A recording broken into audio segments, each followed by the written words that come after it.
Seguiram os 11 discípulos para a Galileia, para o monte que Jesus lhes designara. E quando o viram, o adoraram, mas alguns duvidaram. Jesus, aproximando-se, falou-lhes, dizendo: toda a autoridade me foi dada no céu e na terra. Ide, portanto, fazei discípulos de todas as nações, batizando-os em nome do Pai, e do Filho, e do Espírito Santo, ensinando-os a guardar todas as coisas que vos tenho ordenado. E eis que estou convosco todos os dias, até a consumação dos séculos. Vamos orar e pedir o auxílio do Senhor durante essa pregação. Deus, nosso Pai, em nome e por amor de Teu Filho Jesus Cristo, nós Te suplicamos que a leitura que acabamos de fazer possa ser um poderoso instrumento na mão do habilidoso trabalhador que é o Teu Espírito Santo, para que as palavras lidas e as palavras que serão agora proferidas pelo Teu servo encarregado de trazer a mensagem para a congregação possa ser proveitosa a cada um de nós. Por favor, dirige essas palavras ao nosso coração. Abençoa-nos durante esse momento, a nós e a todos os irmãos que estão acompanhando de suas casas. Nós Te suplicamos em nome de Jesus Cristo. Amém. Então, nós vamos focar na pregação, basicamente os versículos 19 e 20. Ide, portanto, fazei discípulos de todas as nações, batizando-os em nome do Pai, e do Filho, e do Espírito Santo, ensinando-os a guardar todas as coisas que vos tenho ordenado. E eis que estou convosco todos os dias, até a consumação do século. Amados irmãos e irmãs no Senhor Jesus Cristo,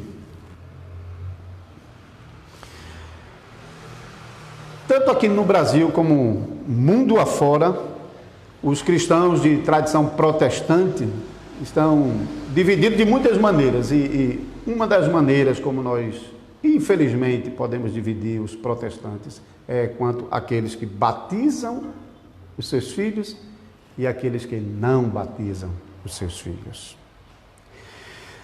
Nas igrejas reformadas e presbiterianas, os crentes batizam os seus filhos.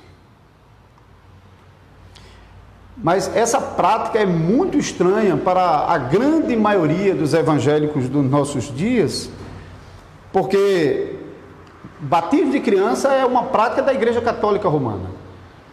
Então, logo, os evangélicos de tradição reformada que também batizam os seus filhos são relegados como se estivesse meramente repetindo as práticas romanas.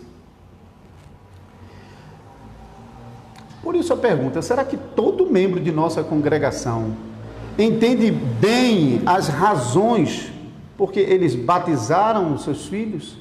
Ou aqueles que ainda irão batizar os seus filhos compreendem a razão ou as razões para isso? E será que cada membro da congregação está pronto para dar a razão da sua fé diante de todas as pessoas lá fora?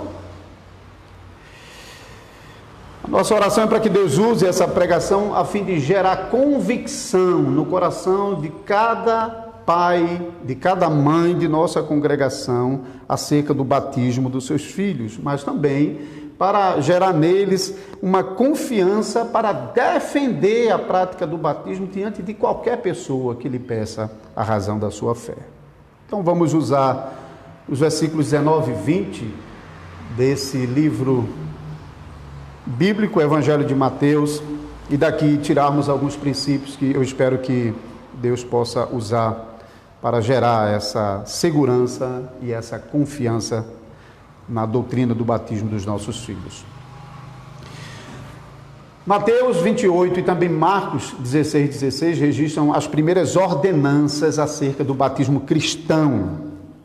Embora Jesus e os discípulos de Jesus já estavam batizando pessoas. Então, o batismo propriamente dito não vai surgir agora, mas ele já era praticado por João Batista, também por Jesus e os discípulos de Jesus. Porém, somente a partir de Pentecoste, o batismo tem a obra redentiva completa. Somente ali, a obra do Salvador Jesus Cristo se completou com a ascensão e a entronização à direita da majestade nas alturas. Então, o batismo, a partir de Pentecoste, aponta para a obra completa da redenção.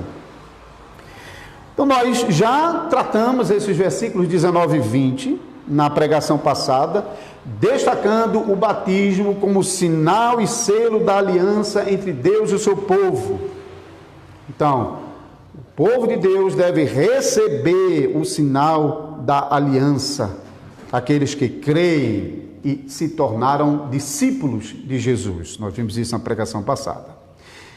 E vimos também que o batismo é uma solene declaração da graça de Deus acerca da salvação, que aponta para Cristo e para a obra redentiva de Jesus Cristo no perdão dos nossos pecados por meio do seu sangue. E batismo também aponta para a obra do Espírito Santo, que está trabalhando no coração de pecadores, regenerando e santificando pecadores para Deus. Mas batismo não aponta para o homem, nem para a fé do homem. Isso foi o contraste que nós vimos na pregação passada. Então, na pregação de hoje, vamos observar outros aspectos do batismo, ainda nesses versículos 19 e 20 de Mateus, capítulo 28. O Senhor Jesus, ele vinha anunciando o reino de Deus para as ovelhas perdidas da casa de Israel. E ele ordenou aos seus apóstolos que continuassem anunciando o reino de Deus para as ovelhas perdidas da casa de Israel. Mas agora, no final do seu ministério aqui na terra, o Senhor Jesus acrescenta que os seus apóstolos deveriam levar a mensagem também para os não israelitas, para os gentios de todas as nações. Lemos aqui: ide, portanto, fazei discípulos de todas as nações. E isso lembra as palavras, as últimas palavras do Senhor Jesus, que não aqui nesse monte na Galileia, mas já em Betânia, no Monte das Oliveiras, antes da sua ascensão, quando ele prometeu aos seus discípulos que os abençoaria nessa jornada mundo afora proclamando o Evangelho, e ordenou que então o Evangelho fosse pregado em Jerusalém e se expandisse para a Judéia, passasse por Samaria e então chegasse aos confins da terra. Atos capítulo 1, versículo 8. Então, a mesma promessa de redenção que vinha sendo proclamada no meio do povo de Israel, agora deve se espalhar pelo mundo, a fim de que todas as nações possam participar, e dentre todas as nações, pessoas possam ser incluídas no povo de Deus, pessoas de toda tribo, povo, língua e nação, conforme nós lemos em Apocalipse capítulo 5, versículo 9. Agora, nesse processo de incluir os gentios dentro do povo pactual de Deus, dentro da nação da aliança, podemos perceber que há continuidade e descontinuidade em relação ao modo como isso acontecia antes de Cristo e o modo como isso vai acontecer a partir de Cristo. Então, podemos tirar alguns aspectos que apontam para essa continuidade e também para a descontinuidade. Ou seja, o modo como no Antigo Testamento Deus estava se relacionando como um povo, e agora como Deus se relaciona com um povo mais abrangente, incluindo pessoas de todas as nações do mundo. O Senhor Jesus ordenou levar a promessa da redenção que estava sendo proclamada em Israel para as outras nações. Observe, irmãos, que Jesus não ordenou que os discípulos levassem para os gentios outra mensagem, diferente daquela que ele havia pregado em Israel. Ele veio primeiro para as ovelhas perdidas da casa de Israel, mas ele não ficou apenas com as ovelhas da casa de Israel. Esta mensagem agora está se espalhando pelo mundo, não outra mensagem, a mesma mensagem. Isso fala sobre continuidade entre o Antigo e o Novo Testamento. Jesus não ordenou que os apóstolos levassem para as nações a religião de Israel, que estava centrada no templo, então ligado com os sacrifícios, com as cerimônias. Até a época de Cristo, qualquer nação que quisesse se tornar parte da aliança e assumir os compromissos da religião de Deus, tinham de se tornar um israelita por meio da circuncisão e da observância de todos os rituais e sacrifícios previstos na lei de Moisés. Mas agora, pelo contrário, Jesus não está dizendo que eles devem sair pelo mundo fazendo prosélitos do judaísmo.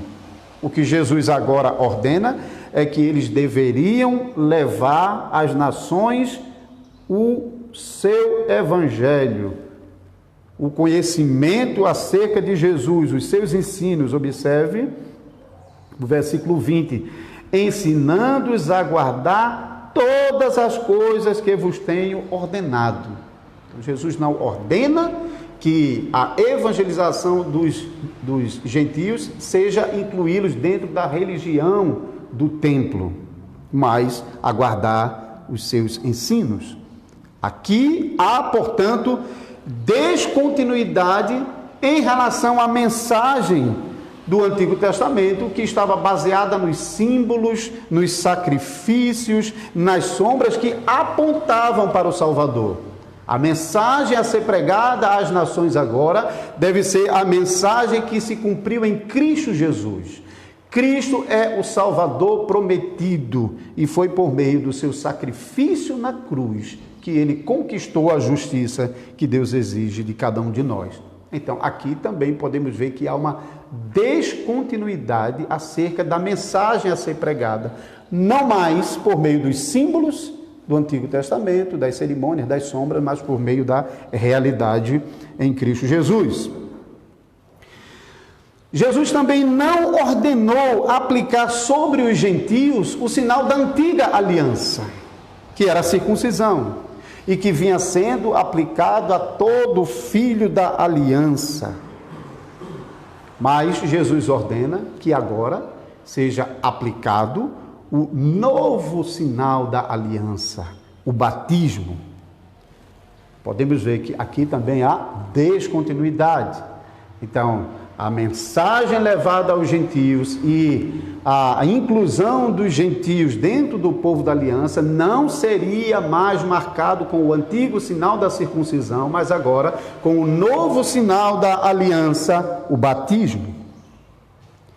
Agora, uma coisa chamativa nas palavras de Jesus, quando ordena: ide, portanto, fazer discípulos de todas as nações, batizando-os em nome do Pai e do Filho e do Espírito Santo. A coisa chamativa é sobre quem, a quem esse evangelho está sendo destinado, a quem o sinal da aliança deve ser aplicado. Esses que pelo mundo todo estão recebendo o evangelho e estão crendo, quem dentre eles o Senhor Jesus está ordenando que receba o sinal. Veja que até o tempo de Cristo o sinal só estava sendo aplicado sobre os israelitas, não sobre outras nações. Israel não recebeu o mandato até Cristo de sair pelo mundo para fazer discípulos das nações. Pelo contrário, Israel recebeu ordenança para não se misturarem com os outros povos. E naquele momento, somente os israelitas podiam receber a mensagem do reino e o sinal da aliança do reino. Então, era possível que pessoas de outras nações entrassem no povo de Deus e recebessem o sinal da aliança? Era. Mas no Antigo Testamento as pessoas tinham que fazer um movimento em direção a Jerusalém. Eles tinham de ir a Jerusalém para ouvir, para aprender, para praticar e para receber o sinal da aliança. Então lembrem-se do eunuco, o etíope, que foi para Jerusalém para adorar a Deus. A rainha de Candace, que foi a Jerusalém para ver de perto e com seus próprios olhos a sabedoria e riqueza de Salomão. Mas agora Jesus está ordenando que pessoas de todas as nações devem ser incluídas na aliança. A aliança não é mais uma coisa de israelita. Agora a aliança é uma coisa de todas as nações. Isso é a descontinuidade. Agora, quando nós olhamos para Israel como povo da aliança, quem fazia parte da aliança era tanto homens como mulheres. E nesse texto aqui não há nenhuma indicação de descontinuidade nisso. De fato, nós estamos lendo no Novo Testamento que à medida que o Evangelho está se espalhando pelo mundo, assim como já acontecia no Antigo Testamento, homens e mulheres participavam da aliança de Deus. Agora também no Novo Testamento, homens e mulheres estão participando da aliança. Por exemplo, logo no comecinho de Atos dos Apóstolos, o capítulo 5, versículo 14, nós lemos: e crescia mais e mais a multidão de crentes, tanto homens quanto mulheres, agregados ao Senhor. Então, o povo de Deus não teve mudança quanto a esse aspecto. Quando saiu de Israel para os gentios, o povo de Deus manteve esse aspecto de que tanto homem quanto mulheres fazem parte do povo de Deus. Então, nesse sentido, há continuidade em relação ao Antigo Testamento. Porém, entre os israelitas, somente o homem recebia o sinal da aliança, que era um sinal no seu corpo, a circuncisão. Mas isso não significa que as mulheres estavam excluídas da aliança. Porque tanto as mulheres judias quanto as estrangeiras, cujas famílias tinham se tornado parte do povo de Deus, elas eram tratadas como mulheres da aliança, por meio de seu esposo, no caso dos homens, das mulheres casadas, e por meio de seus pais, no caso das mulheres solteiras. Então, elas provavam a separação por meio da circuncisão do seu esposo ou dos seus pais. Porém, agora Jesus ordena que o batismo seja aplicado a pessoas de todas as nações. Agora, o que significa isso aqui? Quando Jesus diz que deve ser aplicado sobre pessoas de todas as nações, ele está ensinando que, então, o novo sinal da aliança deve ser aplicado sobre os homens de todas as nações, ou isso também inclui as mulheres de todas as nações que estão crendo. E aí nós vamos para o Novo Testamento e nós vemos que há uma mudança em relação a isso, porque agora mulheres como Lídia, capítulo 16, versículo 15 de Atos, está crendo e recebendo o sinal da aliança. Então, nesse aspecto, nós estamos vendo uma descontinuidade. No Antigo Testamento, só os homens. Agora, no Novo Testamento, também as mulheres. E então chegamos no ponto sensível. Chegamos agora à questão de que famílias de todas as nações agora estavam crendo no Senhor Jesus Cristo, entrando dentro da aliança, tanto homens como mulheres, e recebendo o sinal que marca aqueles que estão ingressando na aliança de Deus, e a pergunta que fica agora é: os filhos dessas famílias que estão ingressando na aliança, elas devem ser recebidas juntamente com seus pais dentro da aliança, e sendo recebidas com seus pais dentro da aliança, elas devem receber o sinal, o novo sinal da aliança juntamente com seus pais ou não? A resposta de boa parte dos evangélicos acerca dessa pergunta tem sido basicamente duas, e aqui eu reconheço que essa explicação não representa cada evangélico em geral, mas basicamente as respostas têm sido duas. Alguns evangélicos até reconhecem que os filhos, de fato, estão entrando na aliança juntamente com os seus pais, mas apesar disso, eles estão mantendo que mesmo entrando na aliança, os filhos não devem receber o sinal da aliança. Outros explicam que os filhos não devem receber o sinal da aliança, porque eles não entram na aliança com seus pais, porque filhos de pais crentes não são crentinhos. Eles precisam crescer, assumir sua responsabilidade e aí sim, naquele momento, receber o sinal da aliança.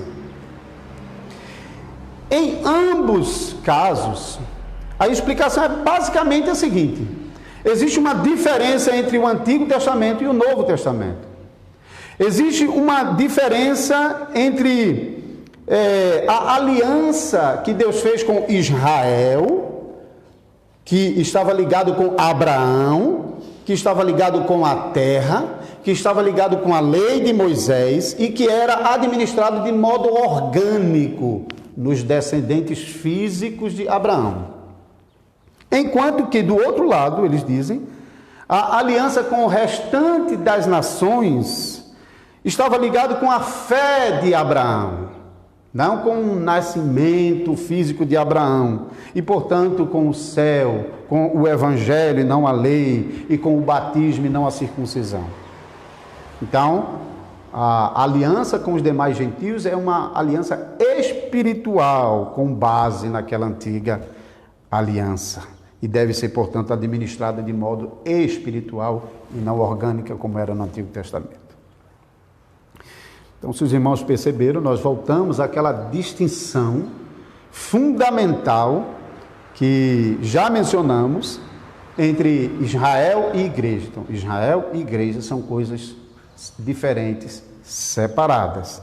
E Antigo e Novo Testamento são coisas diferentes e separadas. Antigo Testamento é uma coisa, Novo Testamento é outra. Essas distinções entre Antigo Testamento e Novo, Israel e igreja, acabam enfatizando muito mais descontinuidade do que continuidade. Então, é difícil falar sobre continuidade quando você trata as duas coisas separadamente. Duas coisas como sendo distintas em si e destinadas a propósitos diferentes. Nós, reformados, nós evitamos essas distinções profundas. Nós reconhecemos que há apenas uma aliança entre Deus e o seu povo. Nós dizemos que há apenas um único povo de Deus, desde o princípio do mundo até o final. E essa aliança entre Deus e o seu povo, ela é tanto orgânica como espiritual. Não é para separar essas duas coisas. Ela inclui um povo que se desenvolveu organicamente desde Adão até Abraão, e a Bíblia é interessante porque ela, depois de Adão, ela não se preocupa com o que está acontecendo no restante das nações. Ela foca na semente da aliança, na semente do pacto, nos descendentes de Sete, que vai até Abraão, porque é ali que Deus está preservando a sua aliança organicamente nos descendentes de Adão até Abraão. E quando chega em Abraão, Deus promete que esse desenvolvimento orgânico não ficará com Abraão nem com seus descendentes. Mas quando Deus chama Abraão em Gênesis 12, ele diz: em ti serão benditas todas as nações da terra.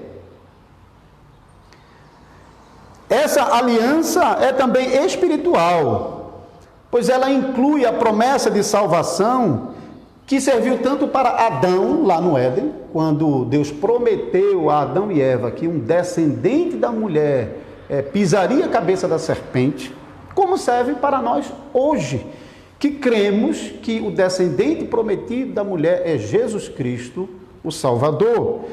Então, os descendentes naturais de Abraão precisavam crer em Cristo para ser salvos, precisavam dessa promessa e precisavam dessa promessa para serem salvos. Eles não eram salvos por serem descendentes de Abraão.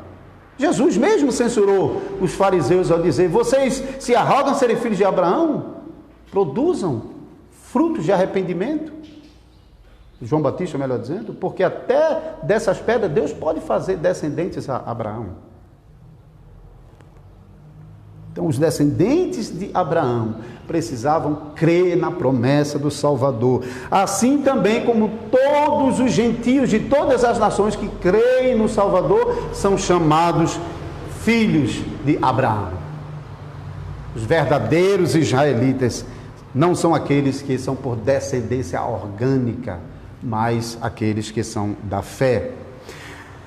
Por isso, nós lemos na Bíblia a aliança de Deus com Adão, a aliança de Deus com Noé, a aliança de Deus com Abraão. E quando chegamos em Jeremias, nós ouvimos até sobre uma nova aliança. Mas todas as vezes que a palavra de Deus está mencionando essas alianças de Deus, isso não significa que existem várias alianças. Mas a única aliança de Deus e o seu povo que está se desenvolvendo, eles recebem mais revelação cada vez que Deus está mostrando essa aliança e firmando por meio dos descendentes da mulher, assim como fez com Noé e assim como fez com Abraão. E quando nós chegamos a Jeremias e fala sobre a nova aliança, por exemplo, essa nova aliança não é nova porque é outra.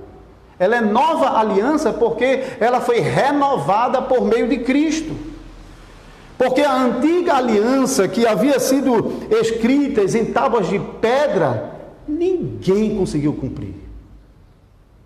Ela ficou velha, ela caducou, ela estava enferma, Paulo diz, por causa da incapacidade do homem de cumpri-la, de obedecê-la. Mas Deus, enviando o seu único Filho, Jesus Cristo, cumpriu a lei no nosso lugar e em nosso favor. E assim o Senhor Jesus Cristo, obedecendo à vontade de Deus, mas também sofrendo o castigo na cruz, o Senhor Jesus renovou aquela aliança que estava enfraquecida pela carne. E assim Deus cumpriu o que prometeu por meio do profeta Jeremias, de que ele faria uma nova aliança, na qual a sua lei não seria mais escrita em tábuas de pedra, mas a sua lei seria escrita no coração dos crentes. Essa lei escrita no coração dos crentes é a justiça, a obediência, a paixão de Cristo que ele conquistou ao cumprir a lei em nosso benefício. É essa lei que nós temos gravada em nosso coração.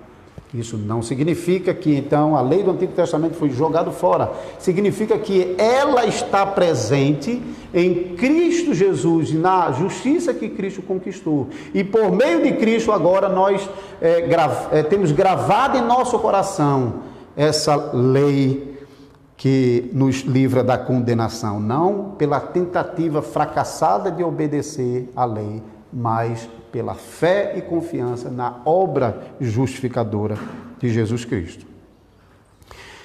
Mas vamos voltar ao ponto crítico do batismo das crianças. Nós cremos, portanto, que há uma só aliança, embora reconhecemos que a nova fase da aliança, com a inclusão dos gentios nas promessas feitas ao antigo Israel, tem continuidade e descontinuidade. Nós reconhecemos isso.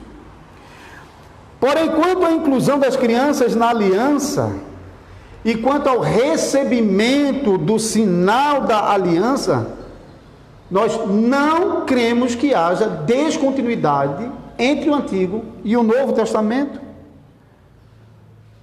Quando nós estamos lendo no Novo Testamento sobre a nova fase da igreja se espalhando pelo mundo, a novidade, irmãos, é a inclusão dos gentios. Essa é a novidade. A novidade não é que agora alguém vai ser excluído, que as crianças que antigamente faziam parte agora vai ser excluída. Não, a novidade é a ampliação da aliança, é o ingresso de outras nações na aliança, e não a redução da aliança. É como se Deus foi gracioso no Antigo Testamento. No Novo Testamento, essa graça de Deus, ela se torna abundante. O apóstolo Paulo falou sobre isso. Onde abundou o pecado, superabundou a graça de Deus. O que nós estamos vendo na nova aliança é essa graça sendo mais abundante e não menos abundante por meio de remover uma parte daqueles que já estavam dentro desta aliança. Então, as passagens de Atos capítulo 10, Cornélio, sua família e muitas outras pessoas na casa de Cornélio.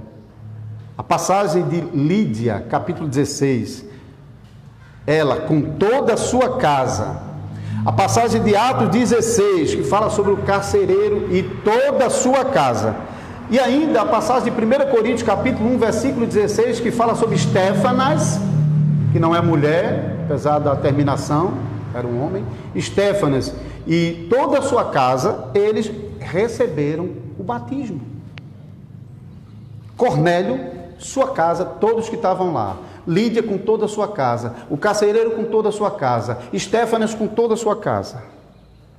Se nós tivéssemos apenas uma passagem, um testemunho, indicando que naquela casa todos receberam o batismo.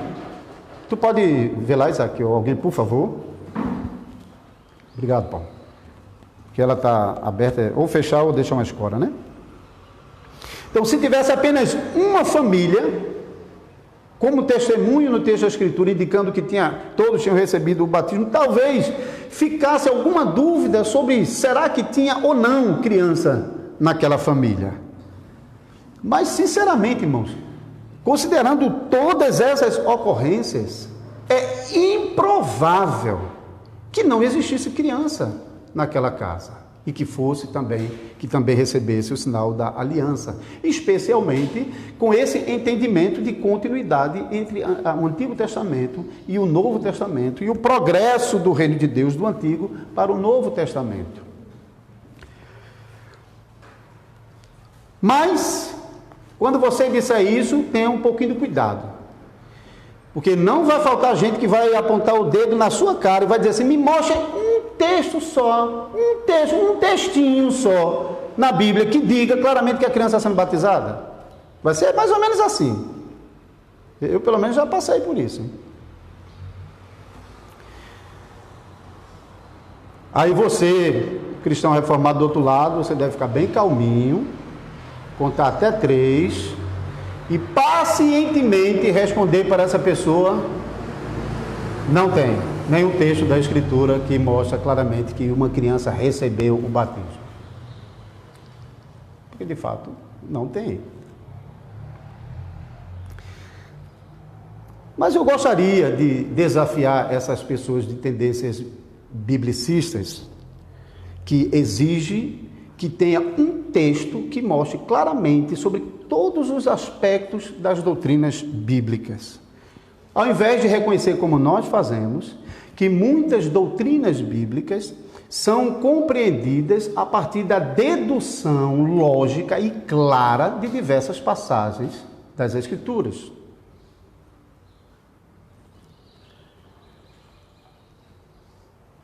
Eu queria perguntar para essas pessoas como elas lidam com o fato da participação das mulheres na ceia do Senhor.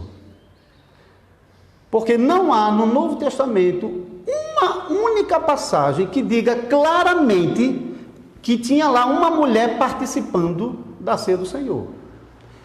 Para nós isso não é nenhum problema, porque nós entendemos que as doutrinas bíblicas devem ser compreendidas não porque tem um versículo dizendo aquilo, mas porque tem vários textos bíblicos que nos indicam aquilo.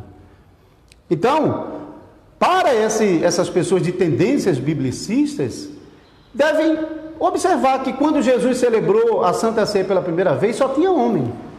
Eram os seus 12 discípulos. E dali para frente, nenhuma passagem menciona a presença de mulher.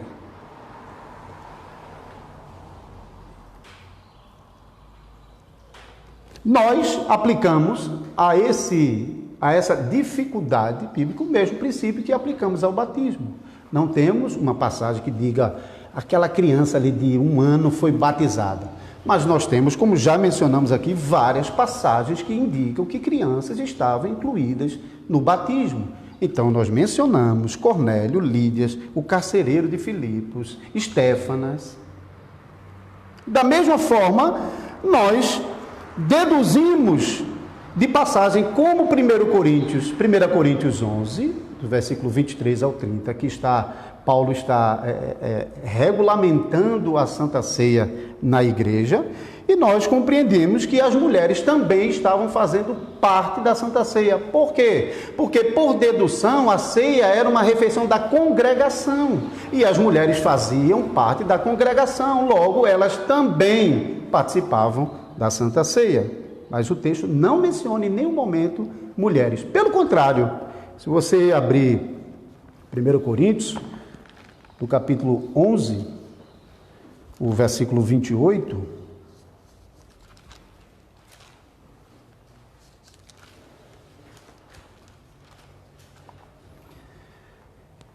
como é que nós lemos?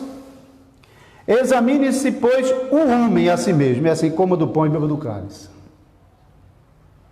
Então eles deveriam dizer, rapaz, temos que parar de dar ceia para mulheres, porque são os homens que devem fazer o autoexame. Mas nós, reformados, nós consideramos o significado das palavras. E quando a gente vai ver essa palavrinha traduzida por homens, algumas Bíblias nem tem a palavra homem, tá? Pessoas, ou aquele, ou quem.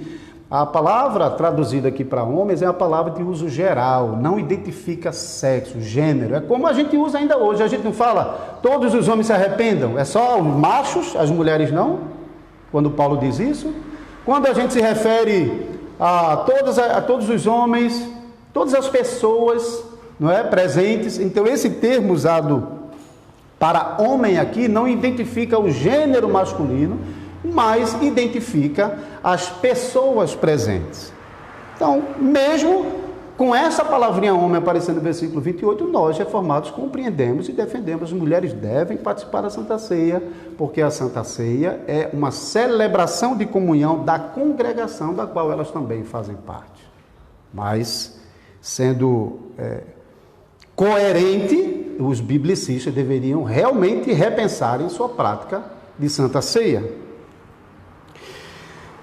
Então, queridos irmãos e irmãs, ditas essas coisas, eu quero particularmente dirigir-me aos pais da nossa congregação, e pais é palavra que serve para homem e mulher também, hein? Então, pai e mãe, que têm os seus filhos batizados, vocês devem ter bastante convicção porque vocês batizam os filhos de vocês. Estejam certos de que vocês batizam os filhos de vocês não porque isso é o costume aqui em nosso meio, é a prática. Nós herdamos da reforma, de jeito nenhum. Vocês batizaram os filhos de vocês porque a palavra de Deus mostra que os seus filhos estão incluídos na aliança de Deus juntamente com vocês. Eles não ficaram de fora quando vocês foram chamados para fazer parte da aliança do povo de Deus.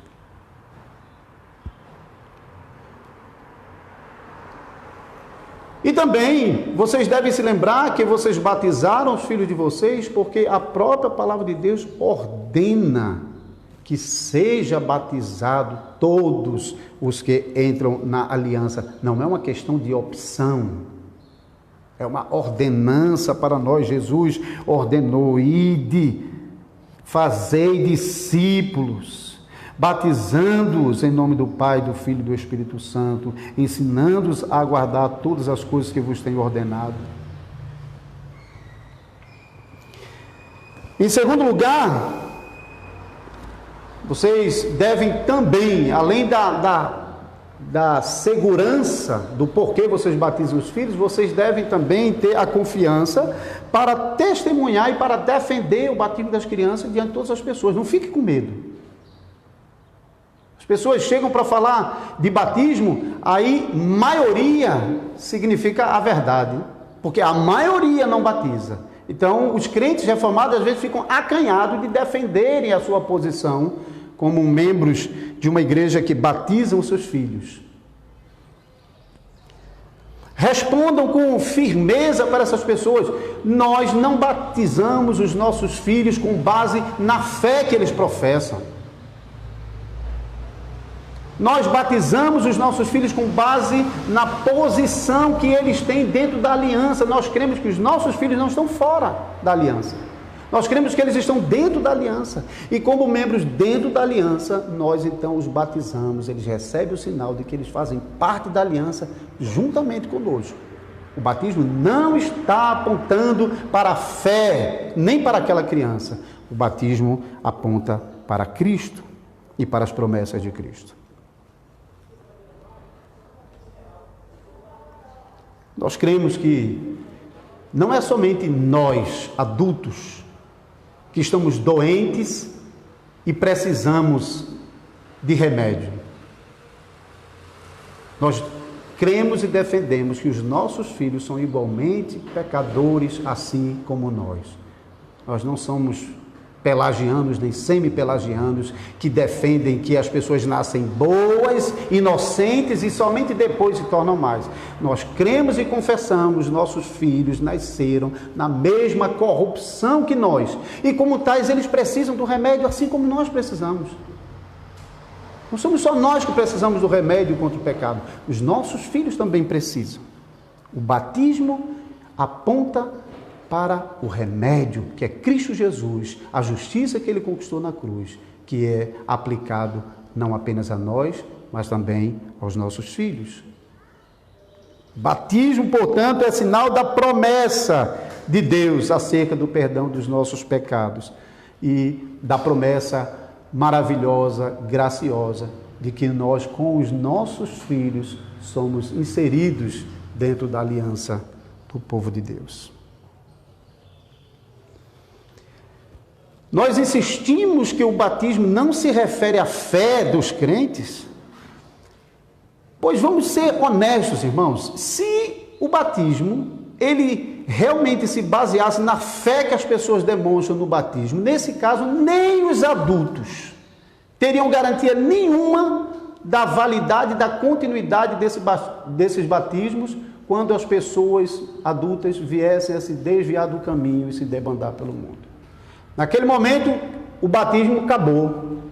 Porque o batismo aponta para Cristo, para a promessa de perdão de pecados. E, sobretudo, no caso dos evangélicos, aponta para a fé. Cadê a fé dessas pessoas? Não acabou? Eles não se desviaram? Não foram para o mundo? Então, o batismo aponta para a fé deles. Cadê a fé? Não tem, acabou o batismo. Perdeu o sentido. O batismo não tem mais nenhum valor para aquela pessoa. Por isso nós dizemos também que se uma criança na aliança, meus filhos foram batizados, filho do irmão Paulo, dos demais irmãos aqui da congregação que foram batizados, pode acontecer deles crescendo, se afastarem do Senhor e se precipitarem, rejeitarem a aliança do nosso Deus e se precipitarem lá fora. Mas a incredulidade deles não anula o batismo. Porque o batismo não estava fundamentado na fé dele. O batismo estava apontando para a promessa de Deus e perdão de pecados. Por isso nós afirmamos que o batismo dele continua valendo e continua apontando o tempo todo para Cristo, mesmo se os nossos filhos permanecerem na rebeldia e morrerem e forem para o inferno. Ainda lá no inferno, o batismo vai estar apontando para o sofrimento ainda maior dele por causa de suas rebeldias, vai estar apontando para aquilo que ele desprezou, que é Cristo Jesus e as promessas de perdão de pecados. Deus tem misericórdia dos nossos filhos, para que isso não aconteça. Para que, assim como eles entraram conosco na aliança, eles possam permanecer na aliança, temendo a Deus, e crescendo e amando mais e mais ao Senhor da aliança. Por isso mesmo, irmãos, pais da igreja, nunca deixem de ensinar os seus filhos sobre o significado do batismo deles. Faça isso o tempo todo. Faça isso pregando para eles, seja com palavras, seja com a vida de vocês. Aquela vida cristã em casa que é um testemunho poderoso para os seus filhos, apesar de todas as nossas fraquezas como pais. E que os nossos filhos também vão ver e vão aprender que eles não são perfeitos. Mas eles vão aprender com a fé dos seus pais, o amor de Cristo e também o temor a Cristo que deve existir em cada um de nós. Por isso também, pais da igreja, nunca se afastem dos cultos. Porque quando os pais se afastam dos cultos, a consequência direta sobre os seus filhos é que eles estão privando os seus filhos de ouvirem a mensagem autoritativa do Evangelho. E os pais da aliança têm responsabilidade diante de Deus e vão responder diante de Deus por essa negligência.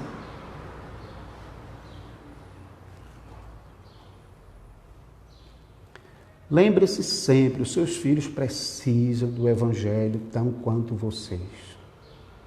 Insistam para que eles ouçam a mensagem do Evangelho. Os resultados, de fato, não dependem de nós. Nós não temos como garantir os resultados.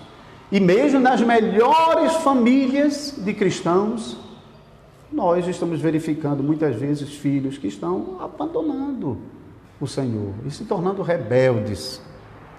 Mas apesar disso, os pais crentes, mesmo ele olhando para os seus filhos lá fora, eles se lembram do batismo e do significado do batismo e da promessa do batismo, que é a graça de Deus, o perdão dos pecados dos pecadores. E fica no coração dos pais crentes aquela esperança de que Deus vai fazer com que a promessa do batismo ainda funcione na vida do meu filho.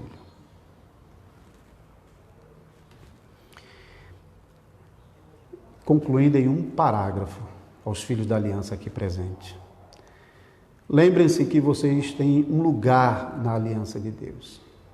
Isso é um grande privilégio. Isso distingue vocês dos filhos dos incrédulos. Vocês têm um lugar juntamente com seus pais na aliança de Deus. Alguns receberam o batismo quando era um bebê na palma da mão. E nem se lembram, talvez tenham visto por foto. Mas vocês estão crescendo dentro da aliança. Vocês estão ouvindo e aprendendo sobre o amor de Deus para com o seu povo. Mas vocês também estão aprendendo sobre a responsabilidade do seu povo, de temer ao Senhor. Portanto, filhinhos e filhinhas, cresçam não somente em estatura física, intelectual, social, profissional, mas cresçam também no temor do Senhor, para que vocês também possam ordenar os vossos filhos e as futuras gerações da nossa congregação ainda estejam servindo ao Senhor. Amém.